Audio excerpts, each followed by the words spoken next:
एक कहावत आपने सुनी होगी, पैर पर कुल्हाड़ी मारना, लेकिन कल यानी गणतंत्र दिवस के मौके पर किसान आंदोलनकारियों ने अपना पैर कुल्हाड़ी पर दे मारा। इस बात को 3 बातों से समझिए। पहली ये कि किसान आंदोलन अब कमजोर पड़ जाएगा की शुरुआत हो चुकी है। भारतीय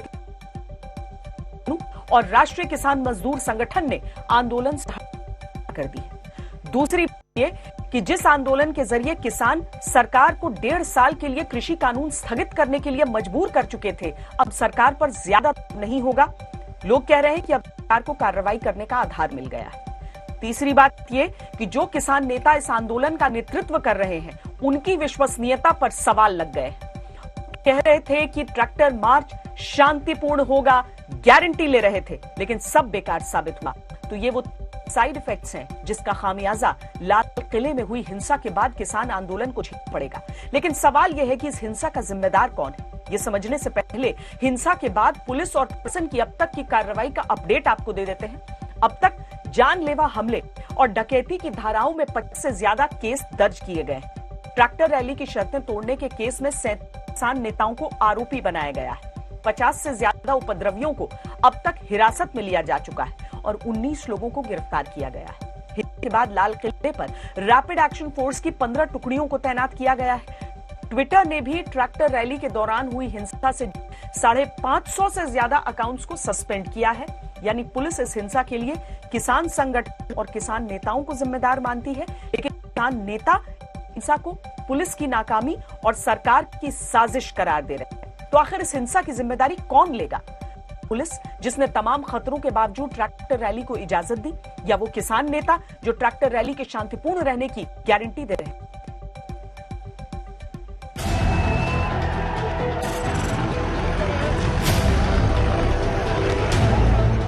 हमारा प्लान ये था कि जो से होगी, जैसे 26 तारीख को बढ़ने की कोशिश करेंगे। तो पहले जो लाइन होगी उसमें क्या होगा, जैसे जो गन चलाएगा, जो सबसे पहले दिल्ली पुलिस इनको रोकने की कोशिश करेगी। पहले हम शूट करेंगे, पहले रोकने की कोशिश करेंगे। अगर ये बाई चांस नहीं रुकते तो इन पे शूट होने का ऑर्डर है। 22 जनवरी की आधी रात जब ये शख्स ट्रैक्टर रैली में हिंसा के हिंट दे रहा था, तभी अंदाजा हो गया था कि कुछ तो गड़बड़ होने वाली है। जो इनकी रैली है सर, वो 26 तारीख को, जो हमारी दूसरी टीम है सर, उसमें से 7 लोग इनके बीच में बढ़ के इनको परेशान करेंगे सर। दिल्ली पुलिस ने इस युवक के खुलासे को सीरियसली ना लेकर जब ट्रैक्टर रैली को अनुमति दी, तभी खटका था कि कुछ तो गड़बड़ होने वाली है।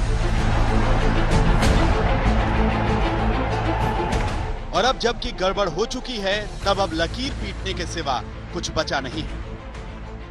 25 की शाम को ये समझ में आई कि वे अपने वादे से मुकर रहे हैं।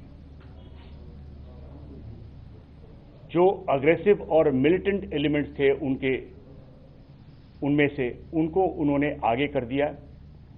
इन्होंने स्टेज को कब्जा कर लिया और बहुत ही प्रोवोकेटिव स्पीचेस उन्होंने दिया। इससे उनका मंशा शुरू से ही समझ में आ गया कि उनकी मंशा क्या है।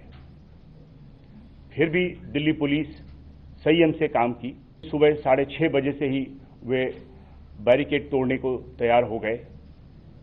7:30 पे जो सिंगू पे किसान थे, वे उन्होंने मार्च करना शुरू किया। जो अग्रीमेंट के हिसाब से उन्हें दाहिने मुड़ना चाहिए था, वो दाहिने ना मुड़ करके और वहीं पे बैठ गए। उनके नेता सतनाम सिंह पन्नू, उन्होंने काफी भड़काऊ भाषण दिया, जिसके बाद वहां जो उनके साथ फार्मर्स थे, उन्होंने बैरिकेड तोड़ने पे आमादा हो गए। अब ये मानना थोड़ा मुश्किल है कि पुलिस को अंदाजा नहीं था कि ट्रैक्टर मार्च का अंत ऐसे होगा। ये बात भी गले नहीं उतरती कि पुलिस को पता नहीं था कि ट्रैक्टर मार्च में उपद्रवी और असामाजिक तत्व गड़बड़ी फैलाने की कोशिश करेंगे। ये बात भी समझ से परे है कि किसान ट्रैक्टर लेकर लाल किले पर अचानक से धावा बोलने चल पड़े कि पुलिस को संभलने का मौका ही नहीं मिला। अमूमन जब ऐसे प्रदर्शन होते हैं तो पुलिस को इंटेलिजेंस इनपुट भी होते हैं कि कितने लोग लाठी डंडों के साथ शामिल हैं। इसके बावजूद तलवार चाकू वगैरह भी चले, लेकिन शायद पुलिस के जवानों को किसानों के सामने गांधीगिरी का प्रदर्शन करने का ऑर्डर था, वरना यह मानना मुश्किल ही नहीं नामुमकिन है कि पुलिस कभी इतनी मजबूर हो सकती है। लाल किले के लाहौरी दरवाजे के नीचे ये वही जगह है जहां लगभग 24 घंटे पहले यहीं 2 पुलिसकर्मियों को सैकड़ों उपद्रवियों ने घेर लिया और यहीं दीवार से चिपके अपनी जान की भीख मांग रहे थे, हाथ जोड़े हुए। और इसके साथ ही अब हम उस खाई में हैं जिस खाई में पुलिस वालों ने उपद्रवियों के हमलों से बचने के लिए यहां कूद कर अपनी जान बचाई। लगभग 25 फीट ऊंचा ये एरिया है जिसमें ऊपर सड़क है जहां से लोग लाल किले के लाहौरी दरवाजे में दाखिल होते हैं। ऊपर वहां जाने की गैलरी है जहां प्रधानमंत्री राष्ट्रध्वज फहराते हैं। अब हम उस तरफ चलते हैं जहां पुलिस वालों के अभी भी टोपियां, वर्दियों के कुछ हिस्से, कुछ उनके आई कार्ड, कुछ उनके आधार कार्ड यहां अभी भी उस घटना की गवाही दे रहे हैं। गणतंत्र दिवस के मौके पर दिल्ली की सड़कों से लेकर लाल किले की प्राचीर तक जो कुछ हुआ उसकी जिम्मेदारी सिर्फ पुलिस के कंधों पर नहीं डाली जा सकती। ट्रैक्टर मार्च के शांतिपूर्ण होने की जितनी जिम्मेदारी पुलिस की थी उतनी किसान नेताओं की भी थी, जो 26 जनवरी को ही ट्रैक्टर मार्च करने पर अड़े थे। क्या वो किसान नेता इसकी जिम्मेदारी लेंगे जो केंद्र सरकार के साथ बातचीत में बढ़ चढ़कर हिस्सा लेते रहे? क्या वो किसान नेता इसकी जिम्मेदारी लेंगे जो गारंटी दे रहे थे कि ट्रैक्टर मार्च पूरी तरह अहिंसक होगा? क्या ट्रैक्टर मार्च का आह्वान करने वाले वो किसान इसकी जिम्मेदारी लेंगे जो ट्रैक्टर पर सवार होकर आंदोलन का नेतृत्व करते नजर नहीं आए? हर कोई सरकार और पुलिस की तरफ उंगली उठा रहा है, लेकिन अपने गिरेबान में झांकने की हिम्मत कोई किसान नेता नहीं दिखा रहा। जो कुछ सूचना मेरे पास आ रही है वो बहुत दुखदायक है, बहुत विचलित करने वाली है और बहुत शर्मनाक है। 99% जो साढ़े नाल वापस आ गए हैं, रिंग रोड पर होकर साढ़े नाल वापस आ गए हैं। जो 1% तत्व है वो गए, उसके गैर सामाजिक तत्व भी होंगे, वो उनका ये काम हो सकता है। जब किसान नेताओं की किसान आंदोलन या अराजक लोगों पर पकड़ नहीं रही तो वो आखिर किस चीज का नेतृत्व कर रहे थे? ये उनके नेतृत्व की हार है। 26 जनवरी को हिंसा करने वाले ये उपद्रवी अगर वाकई किसान हैं तो उन्होंने खुद अपने हाथों से किसान आंदोलन को कमजोर किया है। कल्चरल मॉन्यूमेंट है, पूरे देश का कल्चर मॉन्यूमेंट है। जिस तरीके से यहाँ पर बैरिकेडिंग्स तोड़ी गई हैं, साइड में रखी गई हैं, टूटी हुई गाड़ी एक तरफ, बुकिंग काउंटर की तहस नहस कर दी है, सब तहस नहस पड़ा हुआ है। और पुलिस ने अभी ये एज एविडेंस रिकॉर्ड किया है, इसे टच नहीं किया है, इसलिए हम भी आपको एक्सक्लूसिवली दिखा पा रहे हैं। ये हालत है इस वक्त लाल किले की, जो एक सिक्योरिटी लेवल का बैरिकेड है एंट्री करने के लिए, ये तो सारा तहस नहस हो गया। बुरी तरीके से यहाँ पर हुड़दंग मचाया गया। लाल किले की इमारत पर और निर्माण पर जिस भी तरह की तबाही हुई है उसका तो पुनर्निर्माण हो जाएगा, लेकिन जो लाल किले के प्रतीक पर आघात हुआ है उसका पुनर्निर्माण कैसे हो सकता है? ये 2 महीने से शांतिपूर्वक तरीके से हो रहे किसान आंदोलन की गुडविल थी जो दिल्ली पुलिस ने न चाहते हुए ट्रैक्टर मार्च को दिल्ली में आने की इजाजत दी, लेकिन फिर जो हुआ उसने पूरे किसान आंदोलन को कलंकित कर दिया। इसकी जिम्मेदारी किसान नेताओं को उठानी ही पड़ेगी जो शांतिपूर्ण मार्च की गारंटी को पूरा नहीं कर पाए। Delhi police commissioner SN Srivastava ने किसान नेताओं पर गंभीर आरोप लगाए हैं। पहला आरोप यह है कि ट्रैक्टर मार्च 12 बजे शुरू हो करके 5 बजे खत्म होना था, जिसे किसान नेताओं ने फॉलो नहीं किया। दूसरा आरोप यह है कि ट्रैक्टर मार्च के दौरान किसान नेताओं ने रूट तोड़ा। तीसरा आरोप यह है कि ट्रैक्टर मार्च के दौरान किसान नेताओं ने भड़काऊ भाषण दिए। चौथा आरोप यह है कि ट्रैक्टर मार्च का नेतृत्व करने के लिए उग्र प्रदर्शनकारियों को आगे किया गया। पांचवां आरोप यह है कि ट्रैक्टर मार्च में किसी भी तरह के हथियारों के इस्तेमाल की इजाजत नहीं थी, जिसका पालन नहीं हुआ। यानी जो किसान नेता शांतिपूर्ण ट्रैक्टर मार्च के गारंटर बन रहे थे वो खुद इस हिंसक अशांति के पथ प्रदर्शक बन गए। किसान नेता इन आरोपों से बच नहीं सकते। देखिए, यूथ के लिए हमारा मैसेज ये है कि ट्रैक्टर धीरे चलाएं, स्टंट ना करें, शांति बनाए रखें।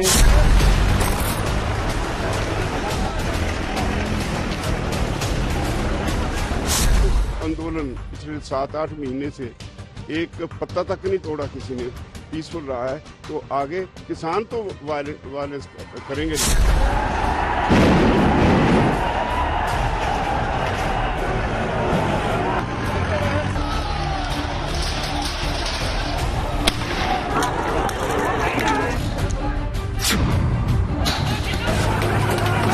यह परेड पूरी तरह से शांतिपूर्ण रहेगी। किसी भी किस्म के हथियार, हिंसक कार्रवाई और भड़काऊ भाषा पर बिल्कुल मनाही रहेगी।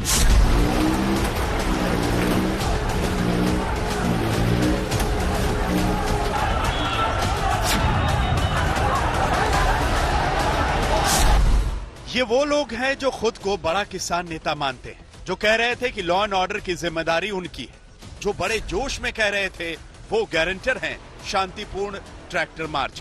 अरे लॉ एंड ऑर्डर कहाँ हम खत्म करें? लॉ एंड ऑर्डर क्या होगा? नहीं, क्या होगा उसमें? क्या होगा बताओ? क्यों होगी हिंसा? मतलब हिंसा का शब्द कहाँ से आ गया? हमारे तो डिक्शनरी में हिंसा है।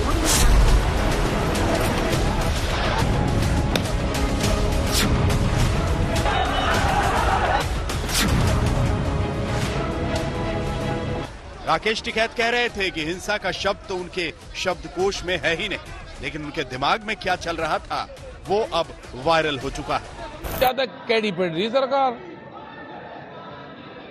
अपना ले आइयो झंडा झुंडा भी लगाना, लाठी गोती भी साथ रखियो अपनी झंडा लगाने के लिए, समझ जाइयो सारी बात, ठीक है? झंडा लगागा, तिरंगा भी झंडा वैसा भी लगा लियो उस पर, और आ जाओ बस, अब बहुत बोल लिया, अब आ जाओ जमीन बचाने के लिए, आ जाओ, अपनी जमीन नहीं बच रही। तो अब कोई क्यों ना कहे कि किसान नेता राकेश टिकैत ने ही इन लोगों को भड़काया और इतना उकसाया कि गणतंत्र दिवस के दिन कानून व्यवस्था का तंत्र ट्रैक्टर के पहियों तले रौंद डाला गया। जो किसान नेता शांतिपूर्ण ट्रैक्टर मार्च की गारंटी दे रहे थे वो अब हर जिम्मेदारी से पल्ला झाड़ रहे हैं। हमारी तरफ से कोई गड़बड़ी ज्यादा नहीं हुई है, सरकारें अपनी तरफ से ज्यादा बना रहे हैं। ये इतना लंबा चौड़ा काम नहीं है जो दिखा रहे हैं। हमारे सिर्फ से केसरी झंडा जो दिखा रहे हैं बार बार से, ये जरूर किसी ने चढ़वाया है, लेकिन हमारे किसान जत्थेबंदी के भाई कोई भी नहीं ऐसे इस चीज के तरफ जा रहे थे। 3 जून से ये ऑर्डिनेंस आए थे, तब से लगातार संघर्ष के मैदान में है। वो हमारी तरफ से तो किसी का फूल तक नहीं तोड़ा गया, किसी का पत्ता तक नहीं तोड़ा गया, किसी का कोई नुकसान नहीं किया। जो किसान नेता अब तक आंदोलन के श्रेय का शेयर लेने की होड़ में थे वो अब टोपी ट्रांसफर करने में लगे हुए हैं। कोई कह रहा है ये पुलिस की नाकामी है, कोई कह रहा है ये सरकार की साजिश है, कोई कह रहा है कि ट्रैक्टर मार्च को असामाजिक तत्वों ने हाईजैक कर लिया। किले के भीतर जाके झंडा फहराना तिरंगे के अलावा दूसरा, उसके अंदर दीप सिद्धू ने बिल्कुल खुल के भूमिका अदा की।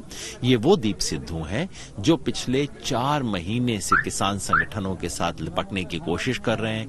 किसान संगठनों ने कहा है कि इस व्यक्ति को बिल्कुल दूर रखा जाएगा क्योंकि इनके अलगाववादी रुझान है। तो क्या ये नहीं माना जाए कि ट्रैक्टर परेड में किसान नेताओं की बात किसी ने नहीं सुनी? तो आखिर वो कौन थे जिनके कहने पर यह हिंसा हुई? पंजाबी एक्टर दीप सिद्धू, जो किसान आंदोलन से पहले तक सरकार के सुर में सुर मिलाता था, जो सनी देओल का चुनावी एजेंट रह चुका था, जो मंत्रियों के साथ तस्वीरें खिंचवाने का शौकीन है, वो दीप सिद्धू ट्रैक्टर मार्च का नेतृत्व कर रहा था। अगर ये सच है तो किसान नेता क्या कर रहे थे? हमारा लाल किले पर जाने का कोई निर्णय नहीं था। लाल किले के आसपास जो भी घटना हिंसक हुई, कुछ अंदर फर्नीचर को नुकसान हुआ, पुलिस के साथ झड़प हुई, झंडा फहलाया गया, हम उसका समर्थन नहीं करते।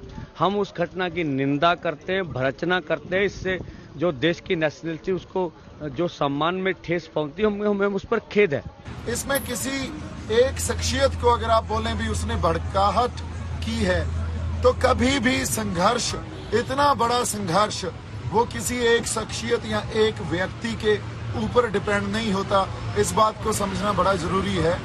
किसान नेता जिस शख्स को पूरी हिंसा का जिम्मेदार बता रहे हैं वो है लखा सिधाना, जिस पर पंजाब में 2 दर्जन से ज्यादा मामले दर्ज, जिसमें हत्या, लूट, अपहरण, फिरौती जैसे अपराध शामिल हैं। वो कई साल जेल में भी काट चुका है, लेकिन वो ट्रैक्टर मार्च में क्या कर रहा था, वो इतने दिनों तक किसान आंदोलन में कैसे शामिल रहा, इस सवाल का जवाब कोई नेता नहीं दे रहा।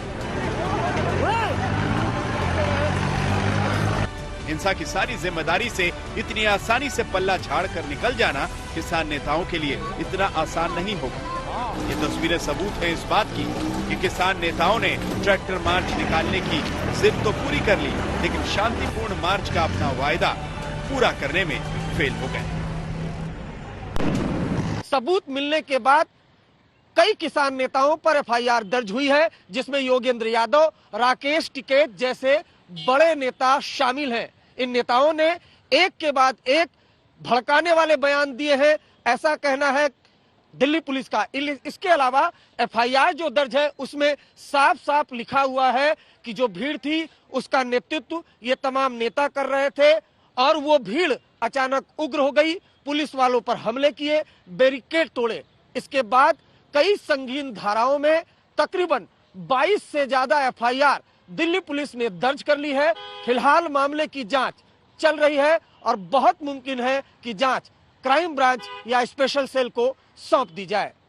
कैमरामैन परविंदर शर्मा के साथ अरविंद ओझा, दिल्ली आज तक। गणतंत्र दिवस के दिन जब किसानों की रैली निकलने की बात हो रही थी, ट्रैक्टर रैली की बात हो रही थी, तो अलग अलग राय सामने आ रहे थे, लेकिन एक राय, एक सोच ये सबकी थी कि अगर तिरंगे लगाकर ट्रैक्टर पर आगे बढ़ना चाहते हैं तो क्यों नहीं, अगर परेड के बाद आगे बढ़ना चाहते हैं तो क्यों नहीं।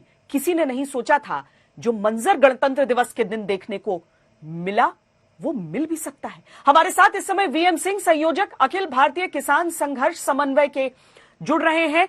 वीएम सिंह जी, ये आप लोगों की गारंटी से बिल्कुल अलग तस्वीर थी। सब कह रहे थे तिरंगा लेकर बढ़ेंगे, लेकिन तिरंगे को सिर्फ हाथों में रखकर दिलों में न रखना, ये कौन सी बात हुई? जो तस्वीरें हैं और अब जिस आरोप में आपको रखा गया है, जिस आरोप में आपको शामिल किया गया है, क्या कहना चाहेंगे आप?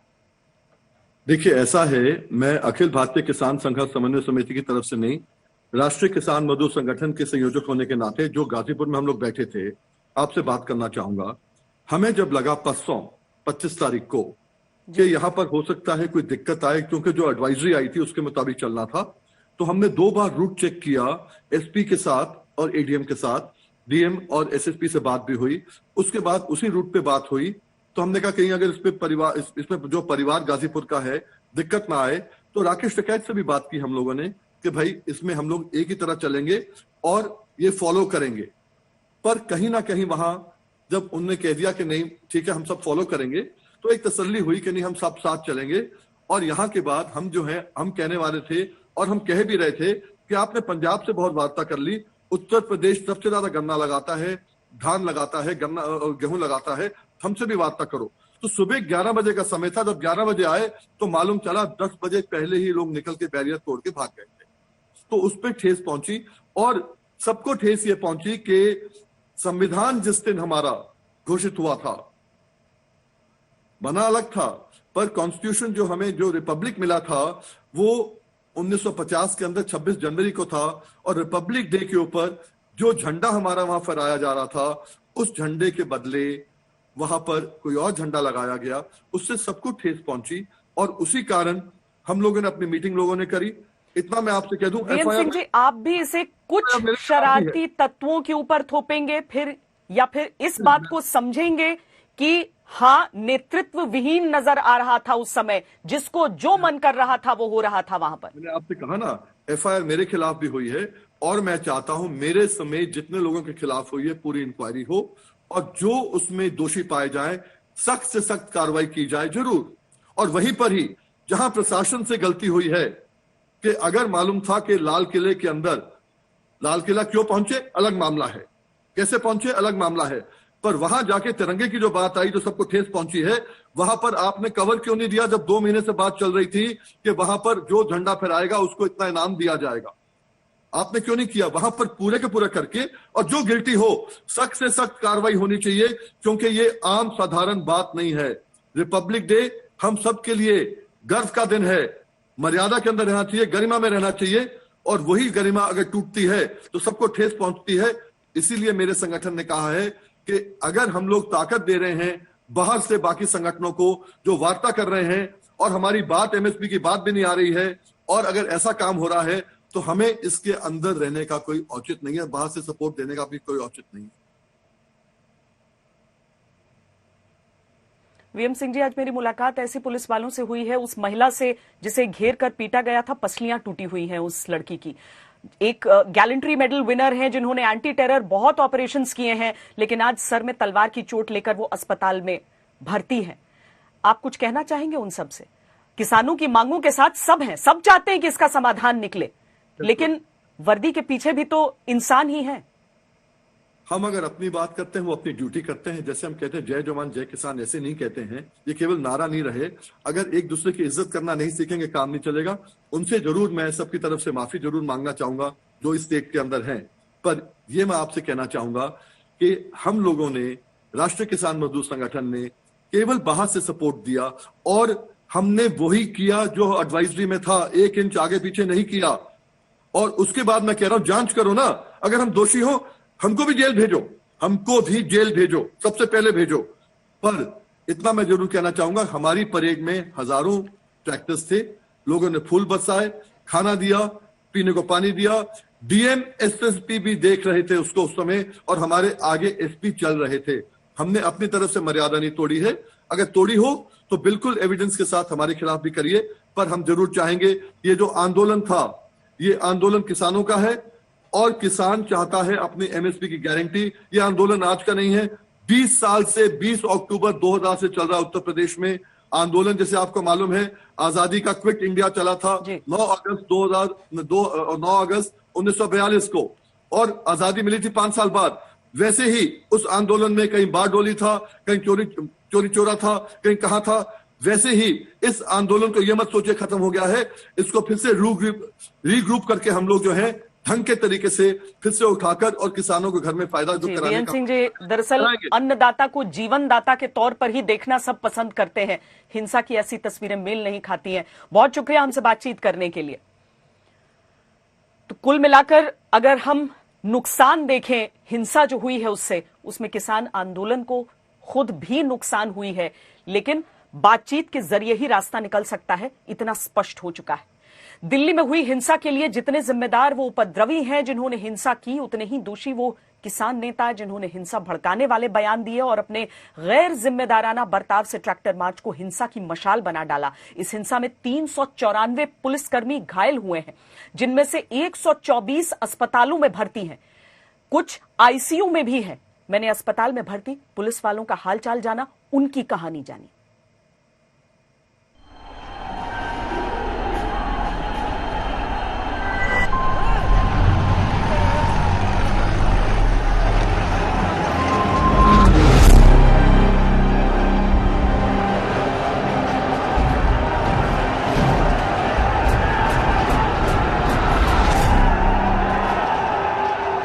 न किसान की जय थी, न जवान की जय थी। लाल किले पर मंजर लाल था, गणतंत्र दिवस पर केवल हाहाकार की जय थी।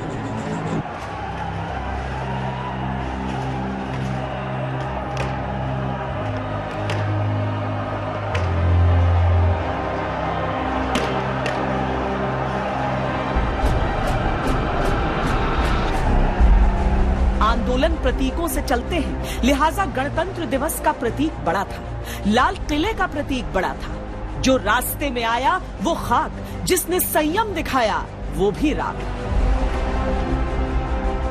हम सादे लिबास में रहे, वो खाकी में रहे, इसका ये मतलब नहीं होता कि उनका शरीर हाड़ मांस का बना नहीं है, या फिर एक दिल नहीं है, या फिर उनमें इतनी बहादुरी नहीं थी कि वो पलटकर जवाब नहीं दे सकते थे। पिछले साल 26 जनवरी की बात है, जब अपनी बहादुरी के लिए पुरस्कार मिला था, और इस साल 26 जनवरी की बात है कि किसान आंदोलन पर नियंत्रण के चक्कर में सर आपको तलवार के जख्म है। सर में काफी इंजरी है। हेलमेट था उसने काफ़ी बचा लिया और बहुत सारे डंडा ब्लोज, बहुत सारे एक तलवार से फिर हेलमेट ब्रेक हो गया। उसके बाद काफ़ी चोट है सर में।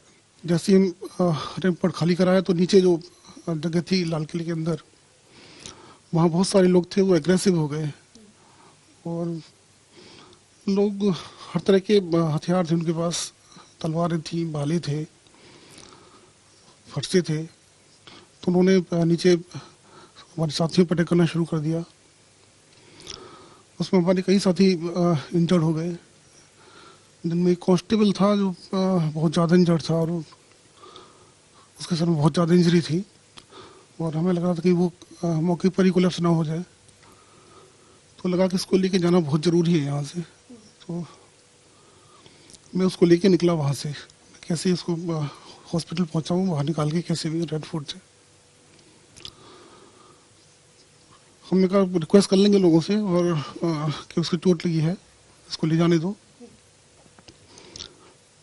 वो जैसे ही बाहर निकले उन्होंने फिर से घेर लिया और चारों तरफ से घेर के दोनों को पे लाठियां ने बरसाना शुरू कर दिया। आक्रोश में ये नहीं देखा सामने कौन है, आवेश में महिला पर हाथ उठाना भी लाजिम समझा। कांस्टेबल रेखा को भीड़ ने घेर लिया था, एक बार को दया नहीं दिखाई, टूटी पसलियों और रह रहकर उठते दर्द के साथ अस्पताल में भर्ती है। जैसे ही वो एकदम से भीड़ आई तो हम उन्हें समझा रहे थे कि मतलब कोई वो ना करे दंगा फसाद, लेकिन वो नहीं मान रहे थे। कुछ लोग थे जो नशे की हालत में भी थे, तो वो हमारी तरफ अटैक करने लगे। हमारे जो स्टाफ के और भी मेंबर थे उनके भी उन्होंने काफ़ी चोट पहुंचाई है।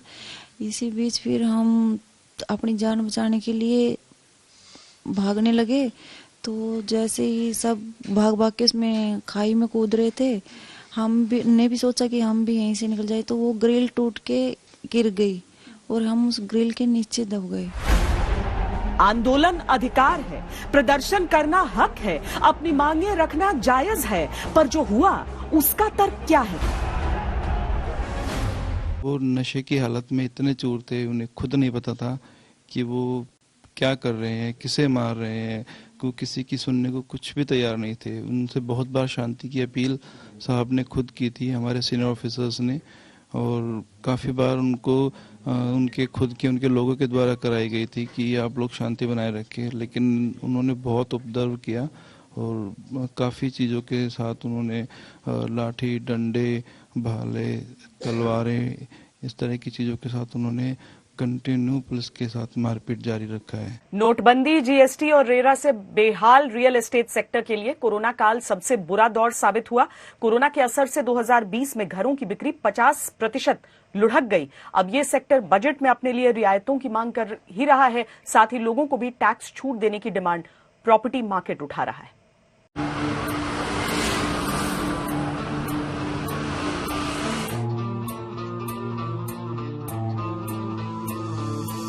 घरों का डिजाइन और साइज तो कोरोना काल में बदल गया है, लेकिन घरों की बिक्री इस कहर के आगे औंधे मुंह लुढ़क गई है। 2020 में देश के बड़े रियल एस्टेट मार्केट्स में घरों की बिक्री 2019 के मुकाबले 50% तक लुढ़क गई है। ऐसे में इस सेक्टर को बजट की सबसे बड़ी आस है और इस बार उम्मीद है कि सरकार राहतों का पिटारा खोलकर रियल एस्टेट की हर मुराद पूरी कर सकती है। कुछ ऐसी ही डिमांड इस सेक्टर के दिग्गज भी कर रहे हैं। हम समझते हैं कि हाउसिंग मिनिस्ट्री ने अब रेंटल हाउसिंग और अफोर्डेबल रेंटल हाउसिंग के ऊपर काफी फोकस किया है, तो वित्त मंत्री को भी उनको एक मदद करनी चाहिए। और मैं समझता हूं कि जो स्टैंडर्ड डिडक्शन है रेंटल हाउसिंग के ऊपर, जो आज 30% है, उनको 50% कर देना चाहिए। उसका कारण ये है कि आज जो रिटर्न कमर्शियल प्रॉपर्टीज पर है वो 7-8% है और रिटर्न रेजिडेंशियल प्रॉपर्टी के ऊपर 1-2% है। फिलहाल जो खबर आ रही है उसके मुताबिक बजट में रियल एस्टेट सेक्टर को बड़ा बूस्ट देने की तैयारी है। सरकार बजट में कैपिटल गेन्स टैक्स समेत कई तरह की राहत देने का ऐलान कर सकती है। इसके अलावा दिवालिया हो चुके प्रोजेक्ट को भी अलग से राहत देने का ऐलान किया जा सकता है।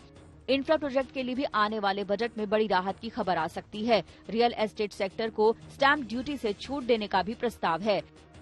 महाराष्ट्र के रियल एस्टेट सेक्टर में स्टैंप ड्यूटी घटने का बड़ा असर देखने को मिला है। अब कैसे ये फायदेमंद फॉर्मूला बाकी राज्यों से लागू कराया जाता है, इस पर बजट में नजर रहेगी। पहली डिमांड जो है वो है सिंगल विंडो क्लियरेंस, दूसरी डिमांड जो है industry status for real estate industry.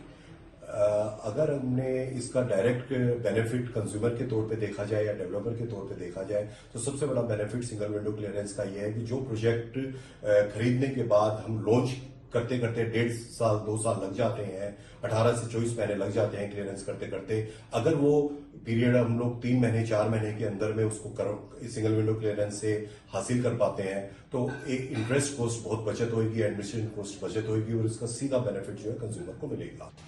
इसके साथ ही कई डिमांड्स को लेकर भी रियल एस्टेट सेक्टर तैयार है। फंसे हुए रियल एस्टेट प्रोजेक्ट्स को पूरा करने के लिए डेवलपर्स ने बजट में अलग से फंड बनाने की मांग की है। इसके लिए SBI की मौजूदा स्कीम SWAMIH की तर्ज पर सरकार से स्ट्रेस फंड मुहैया कराने की डिमांड है, जिससे सेक्टर नकदी के संकट से उबर सके। इंटरेस्ट सबवेंशन स्कीम को बहाल करने और अफोर्डेबल हाउसिंग सेगमेंट में 75 लाख रुपए तक के मकानों को शामिल करने की मांग भी डेवलपर्स कर रहे हैं। इसके साथ ही डेवलपर्स की डिमांड है कि इनकम टैक्स की दरों में कटौती की जाए और घर खरीदारों को ज्यादा इनकम टैक्स में छूट दी जाए।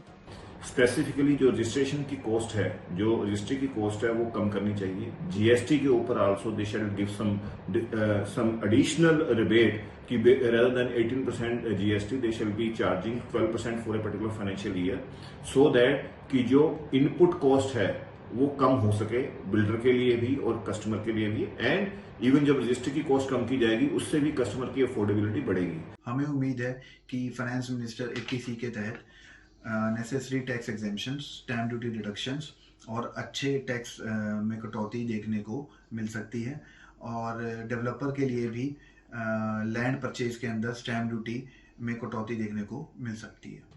उम्मीद है कि सरकार इस बार रियल एस्टेट की लंबे समय से अटकी single window clearance, industry state जैसी डिमांड पर भी गौर फरमाएगी। साथ ही GST, TDS जैसे टैक्स के मुद्दों को इस बार सुलझा लिया जाएगा। आदित्य केराणा के साथ आज तक ब्यूरो। IT एक्ट में बदलाव करने की सरकार की मंशा से दुनिया भर में बेचैनी बढ़ गई है। 70 करोड़ इंटरनेट कनेक्शन के भारतीय बाजार के भरोसे कई दिग्गज टेलीकॉम कंपनियों का कारोबार चल रहा है। ऐसे में साइबर अपराधियों से लोगों को बचाने की सरकार की ये तरकीब टेलीकॉम इंडस्ट्री पर बड़ा असर डाल सकती है।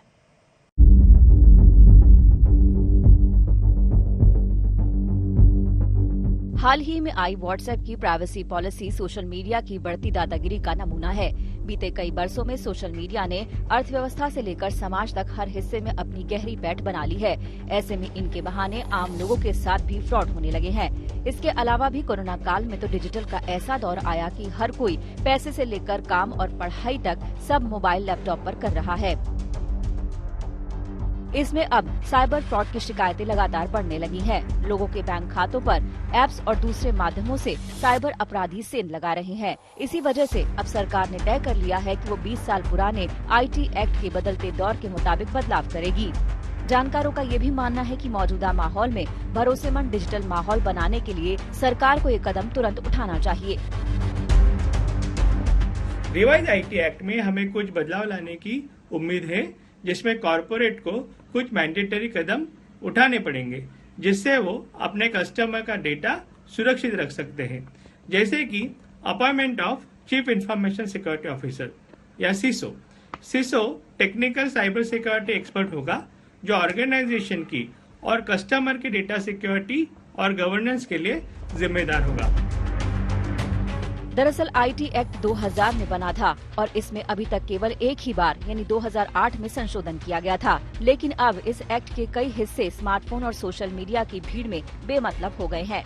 साथ ही अब तो आर्टिफिशियल इंटेलिजेंस, मशीन लर्निंग और वर्चुअल प्रोडक्ट्स के आने वाले दौर में इस एक्ट के कई हिस्से बेमानी हो सकते हैं। इसके साथ ही इस एक्ट में ऑनलाइन गेम्स और वीडियो ऑन डिमांड के बारे में भी कोई जिक्र नहीं किया गया है। आने वाले दिनों में नया डेटा प्रोडक्शन बिल भी आने वाला है। ऐसे में भारत का कोई भी बदलाव दुनिया भर में नोटिस किया जाएगा। भारत आने वाले दिनों में 70 करोड़ इंटरनेट यूजर्स का मार्केट बन जाएगा और यहाँ पर 100 करोड़ स्मार्टफोन होंगे। ऐसे में भारत में होने वाली किसी भी रेगुलेशन का असर दुनिया भर की कंपनियों पर हो सकता है। रिवाइज IT एक्ट को कुछ नए मिनिमम सिक्योरिटी बेसलाइन कंट्रोल की भी आवश्यकता है, जो एक गाइडलाइन के द्वारा सबको दी जाएगी और उन्हें डिप्लॉय करना ऑर्गेनाइजेशन के लिए मैंडेटरी या कंपलसरी होगा। और तीसरा और महत्वपूर्ण, ब्रीच डिस्क्लोजर। अगर ऑर्गेनाइजेशन हैक हो जाती है या उसका डेटा चोरी हो जाता है तो ऑर्गेनाइजेशन को ब्रीच डिस्क्लोजर करना भी मैंडेटरी होगा। अगर वो ऐसा नहीं करते तो उन पर फाइनेंशियल पेनल्टी या कानूनी कार्रवाई का भी प्रोविजन नए रिवाइज आईटी एक्ट के अनुसार होना चाहिए। हालांकि इन बदलावों के बाद ये देखना दिलचस्प होगा कि इनसे सुरक्षा के साथ साथ कारोबार के दरवाजे तो खुले रहेंगे, क्योंकि अगर सख्ती के बहाने कंपनियों पर कानून में बदलाव करके लगाम लगाई गई तो फिर ये दाव उल्टा भी पड़ सकता है। आज तक ब्यूरो। खबरदार में आज के लिए इतना ही। देश और दुनिया की बाकी खबरों के लिए देखते रहिए आज तक।